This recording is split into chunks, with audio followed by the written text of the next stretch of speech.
કહેવાય ને કે વિડીયોગ્રાફીની મનાય છે, પણ અંદરનું કાંઈ શૂટિંગ નહીં લે. તમને બહારથી બતાવે તો મંદિર કેવું છે. તો આવી રીતે બહારથી મંદિર છે. અહીંયા સરસ મજાનું સ્લોગન લખેલું છે.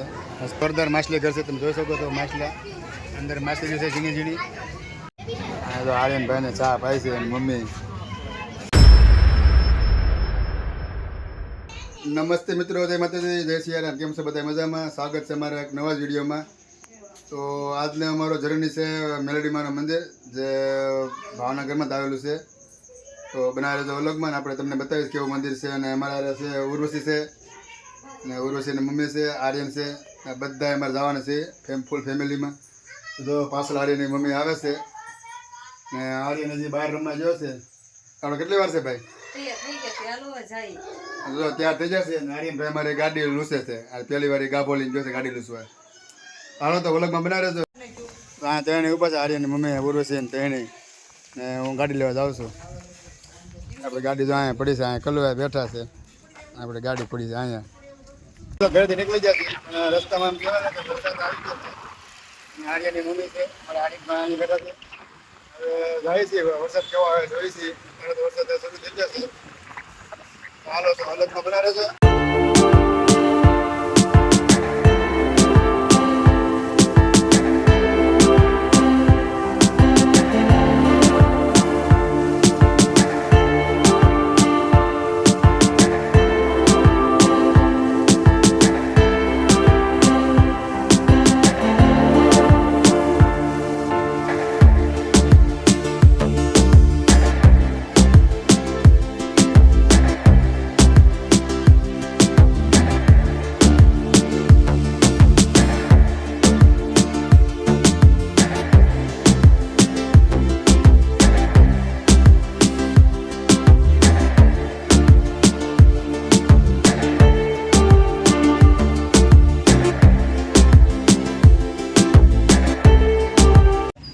મિત્રો અમે પહોંચી ગયા છીએ મેલડીમાના મંદિરે. તમે જોશો કે આ ગાડીનું પાર્કિંગ છે, ને આમ આગે થોડું મંદિર છે.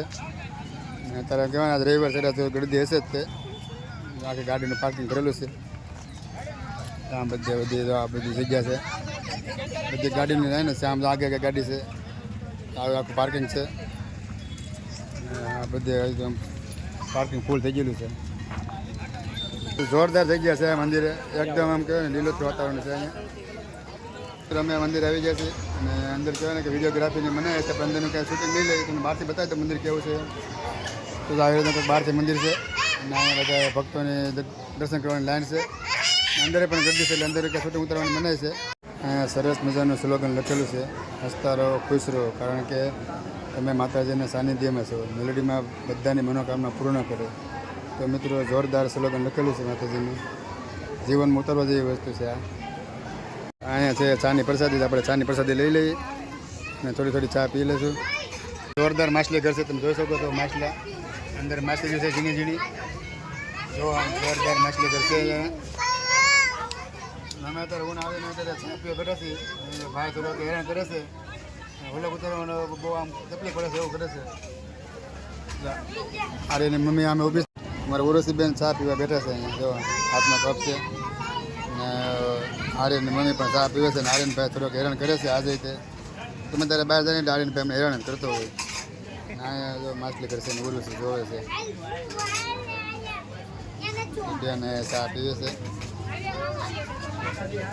આ ઉર્વશી ચા કેવી છે? એમને જોરદાર ચા છે ભાઈ. ઉર્વશી બેન કીધું જોરદાર ચા છે એમ. અહીંયા તો આર્યનભાઈને ચા પાય છે એની મમ્મી. થોડોક હેરાન કરે ભાઈ પણ. મિત્રો તો અમે બધા બેઠા છીએ ફેમિલી સાથે. આર્યનભાઈમાં નાસ્તો કરે છે, ઉર્વશી બેન ખાય છે. અને આર્યનની મમ્મી રીલ જોવે છે ઇન્સ્ટાગ્રામમાં. અમે બધા બેઠા છીએ અહીંયા. ને ધીમો ધીમો વરસાદી પણ શરૂ છે.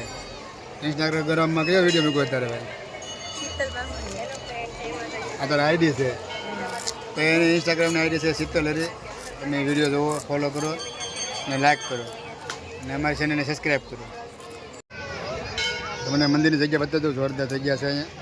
જોઈ શકો છો કે એકદમ લીલું વાતાવરણ છે આજે અહીંયા. અને આખું આ મંદિર તમે જોઈ શકો છો. આજે શ્રાવણ મહિનો શરૂ છે અને રવિવાર છે, એટલે પેલું પબ્લિક તો આજે આવે જ છે દર્શન કરવા માટે માતાજીને. જોવો પબ્લિક આમાં આજે આવે જ છે. જોઈ શકો છો આમ દૂર દૂર સુધી બધી પબ્લિક જ આવે છે અને માતાજીને દર્શન કરવાની પણ એમ કહેવાય ને કે એકદમ મજા આવી ગઈ અમને. એકદમ શાંતિભર્યું વાતાવરણ છે. તો મિત્રો અત્યારે અમે જઈ રહ્યા છીએ ઘરે, દર્શન કરી લીધા છે. આર્યનભાઈ મારે બેઠો છે, પોપકોર્ન ખાય છે. તો આ બધી મંદિર છે અને કાળિયાબીરનો ઇતિહાસ તમને હું કહું ને તો તારે અહીંયા કહેવાય એમ નથી, કારણ કે ગરદી બહુ જ છે. એટલે તમને જે કાંઈ ઇતિહાસ હશે એ પછી તમને કહીશ. તો હજી વર્ગમાં કન્ટિન્યુ રહેજો. તો ઘરે આવવા મિત્રો થોડુંક મોડું થઈ ગયું છે. રસ્તામાં છે ને ભાઈ ટ્રાફિક જ એટલું બધું હતું ને, એક તો શ્રાવણ મહિનો છે અને રવિવાર, એટલે તો ટ્રાફિક રસ્તામાં હોય જ છે. એટલે થોડુંક મોડું થઈ ગયું ઘરે આવવામાં. તો આપણે ઇતિહાસની વાત કરું કાળિયાબીરની, તો કે ઘણા વર્ષ પહેલાં કાળિયાબીર છે ને એક જંગલ હતું, બીડ હતું અને ત્યાં માતાજીનું મંદિર હતું, મેલડીમાંનું. અને કહેવાય છે કે કાળો કટારિયાની મેલડી તરીકે એ મંદિર ઓળખાય છે અત્યારે હાલમાં. કાળો કટારિયાની મેલડી કહેવાય છે. હવે ઘણા વર્ષો પહેલાં લોકોનું માનીએ તો એવું કહેવામાં આવે છે કે કાળો કટારિયા એક વ્યક્તિ એવો હતો કે સજ્જન અને સારો માણસ હતો. એની પર એક છૂટો આરોપ નાખવામાં આવ્યો. એટલે એને પોલીસ એમ કહેવાય ને કે ચારે તરફ ગોતવા માંડી હતી. અને છેલ્લે જ્યારે કાળો કટારિયા માતાજીના મંદિરે આવીને હતાઈ ગયો હતો અને ત્યાર પછી પોલીસ નથી વહી હતી. અને એવું કહેવામાં આવે છે કે માતાજીએ ખુદ એને પરસો આપ્યો અને કીધું. પછી ત્યાર પછી મેલડીમાં મંદિર બનાવ્યું અને ત્યાર પછી કાળો કટારિયાની મેલડી તરીકે ઓળખાય છે. અને કાળિયાબીરમાં જો તમારે હાલમાં તમારે જો રહેવું હોય કે દુકાન કરવી હોય, પ્લોટ લેવું હોય, તો વર્ષમાં તમારે એક વખત તો લાપસી કરવી જ પડે મેલડી માતાની. તો આવું લોકોનું માનવું છે. તો આ તો માતાજી મેલડીમાંનો ઇતિહાસ. તમને અમારો વિડીયો કેવો લાગ્યો ખાસ કમેન્ટમાં જણાવજો. અને દરેક મિત્રોને કહેવાનું કે ભાઈ વિડીયો બનાવવા છે ને બહુ વાર લાગે છે, બહુ મહેનત થાય છે. તમારે ખાલી છે ને સેકન્ડ થાય છે લાઈક કરવામાં, તો લાઈક કરી નાખો. તો પછી આપણે મળશું બીજા વિડીયોમાં. તો સ્વસ્થ રહો, મસ્ત રહો, જોતા રહો ગુજ્જુ હોરી ઓલોક્સ. બધાને જય શ્રી કૃષ્ણ.